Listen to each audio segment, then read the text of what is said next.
The Holdovers, los que se quedan, nueva película de Alexander Payne que protagoniza Paul Giamatti junto a Dominic Sessa y Da'Vine Joy Randolph. Una película navideña que yo creo que se va a convertir en una peli muy apropiada para ver a partir de ahora siempre en fechas navideñas.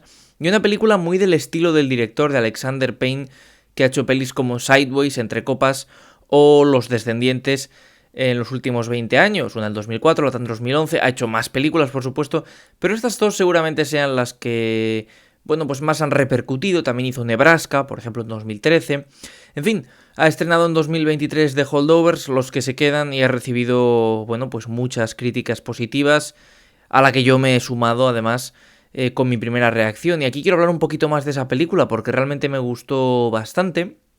Quiero destacar especialmente de la película que no existe otra película más setentera que podamos buscar, incluso en el catálogo casi de los 70.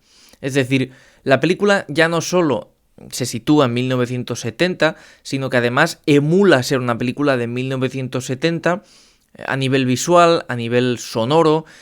Todos los detalles que rodean a la película, la realización audiovisual de la película, son magníficos porque efectivamente se convierte en una peli de la época por completo. Incluso ya desde el primer instante, hasta el propio logo de Universal es antiguo, los créditos claramente son antiguos, todos los créditos finales también, es decir, toda la película parece nacer en ese año 1970.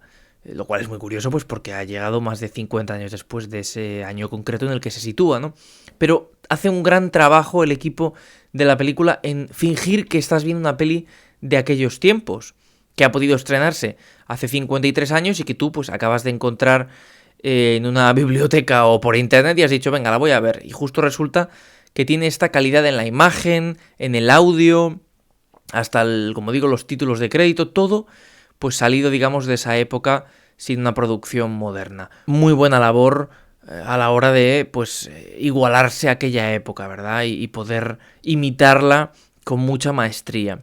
Y luego también quiero destacar de la película que, saliendo además de esos años ficticios, por así decirlo, también digamos que se sitúa de una manera narrativa en esos años, ya no solo porque cuenta cosas que encajan muy bien con la época, sino porque los propios personajes pegan mucho con la época. Empezando por el propio profesor, por Paul Giamatti, que es el protagonista, y el coprotagonista Dominic Sessa, un actor joven, pues que está ya despuntando. Esta es su película, digamos, lanzadera, que, bueno, le han intentado colocar como secundario para ver si le nominaban, pero en el fondo es que es el otro protagonista de la película. Esto de secundario es absurdo, ¿verdad? Porque al final la película se basa por completo en la relación de ambos. Y bueno, pues yo creo que hay muy buen juego entre los dos, sobre todo porque, como digo, son presa de su tiempo. Uno ya está quedándose atrás, además de haber tenido una vida un poquito complicada, y el otro, pues bueno, tiene problemas severos, es un muchacho muy conflictivo. Al final, claro, estamos hablando de un profesor que está en un internado. Digamos que ahí se juega un poco al alumno conflictivo con el profesor estricto. Más que estricto, además, podemos decir que es amargado también, ¿no? Y luego ya sí, como secundaria, tenemos a Da'Vine Joy Randolph interpretando a la cocinera, que sí que tiene menos tiempo en pantalla, pero desde luego lo poco que sale, la verdad es que merece mucho la pena, y ella también tiene un papel, un personaje pues muy importante, teniendo en cuenta también lo que le ha ocurrido. Los tres personajes, a niveles distintos por supuesto, pero los tres tienen historias complicadas, dramáticas, y por eso la peli en el fondo, aunque entre comillas es una comedia, te ríes mucho en algunos momentos y hay muchas secuencias muy desenfadadas o casi hasta un poco alocadas. Pero en el fondo es este tipo de comedia dramática que es la vida. Es decir, sí, tú lo puedes ver con ojos divertidos y puedes disfrutarlo y reírte con los personajes, pero en el fondo va a haber muchos momentos en los cuales tengan que tratar temas muy complicados o no sepan cómo afrontar asuntos muy serios, etcétera, ¿no? Yo creo que eso es algo especialmente destacable que hace muy bien Alexander Payne también en sus otras películas, en la propia Sideways o Los Descendientes, que entre comillas es una comedia. Pero fijaos qué comedia, ¿no? Una película en la cual, bueno, pues la mujer del protagonista ya empieza con un accidente grave, en coma, y luego hay una historia ahí de engaños y desengaños terrible. Es una peli profundamente dramática, pero en el fondo es una comedia al mismo tiempo. Entonces mezclar esas dos cosas creo que lo hace muy bien, y creo que también jugando con esa época, como digo, 1970, bueno, pues en Estados Unidos al final es un punto de inflexión casi, ¿no?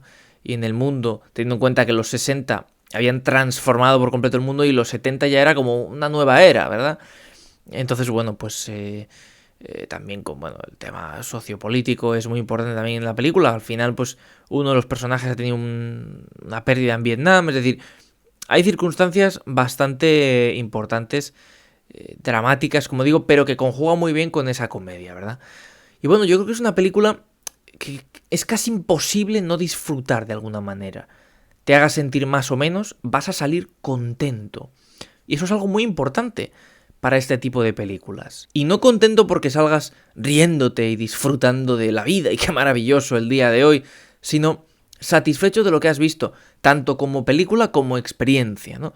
Película porque al final es objetivamente buena, el guión es muy bueno, o sea, las conversaciones que tienen los personajes o los pequeños monólogos cuando tienen que hablar un poquito más con el otro y demás, la verdad es que son soberbios, ayudado por 3 actores muy competentes. Hay más actores en la película, pero los 3 que aparecen más, sobre todo los 2 protagonistas, pues eso, tienen todo el peso y luego la secundaria, que es que les acompaña casi, se convierte casi en protagonista. No lo es porque al final su historia no es integral, no es central para ambos, pero es el complemento perfecto para que la película llegue a esa gran nota que se merece, ¿verdad? Pero como digo, el guión es que está muy bien escrito, muy bien llevado a cabo y muy bien filmado también. Porque también hay que saber cómo llevar a cabo estas historias complicadas, estas historias de personajes que al final, bueno, pues parece que pueden estar contándose su vida y que no te interesa, pero lo convierten en algo muy interesante. Y podría ser poco interesante, pero lo convierten en algo interesante. Y ya no solo interesante, sino que te hace reflexionar. Y, como digo, es una feel-good movie, o sea, tú sales satisfecho, y ya no solo porque está bien hecha, porque es buena, sino también porque te ha hecho pensar y sentir y divertirte a partes iguales, pero es esa feel-good movie que no es tontería, precisamente, ¿no? Sino que tiene muchas capas que tienes que ir pues disgregando por tu parte. Así que creo que es una película muy recomendable y una de las mejores del año. Curiosamente, lo logra siendo una peli, entre comillas, muy normal. No es una locura original como Poor Things o como Barbie. No es una historia dramática, profunda, real, brillante, como puede ser Killers of the Flower Moon u Oppenheimer. No es una película espectacular como puede ser Godzilla Minus One o John Wick, yo qué sé. Grandes películas del año. Podríamos mencionar muchas, pero esta en realidad es una peli, bueno, pues de un señor que da clases allí, está amargado y, bueno, pues un chico complejo y pues discuten, se llevan mal, se acercan, se llevan mal. Y luego también tiene un final muy bonito y triste al mismo tiempo, ¿no? Es decir, es, digamos, el resumen perfecto de lo que estoy diciendo. Es una comedia que en el fondo sales como diciendo, jo, pues qué pena, pero por otro lado dices, bueno, pero ha estado muy bien. Y es bonito. Entonces, esa es la gracia de esta película, que te hace sentir ambas cosas a la vez, y es muy difícil realmente. Pero bueno, yo he quedado muy satisfecho con la película, desde luego que me ha parecido realmente buena, y solo puedo recomendarla, ya no solo en la época navideña donde pues encaja muy bien, sino también de manera general. Creo que es una película que merece mucho la pena. De acuerdo, de Holdovers, los que se quedan, muy probablemente, vamos, seguro, la mejor película de Alexander Payne, un director del que recomiendo su filmografía. He mencionado varias, tiene más, pero yo creo que las que he mencionado son las más destacadas, y como digo, esta seguramente sea su mejor película.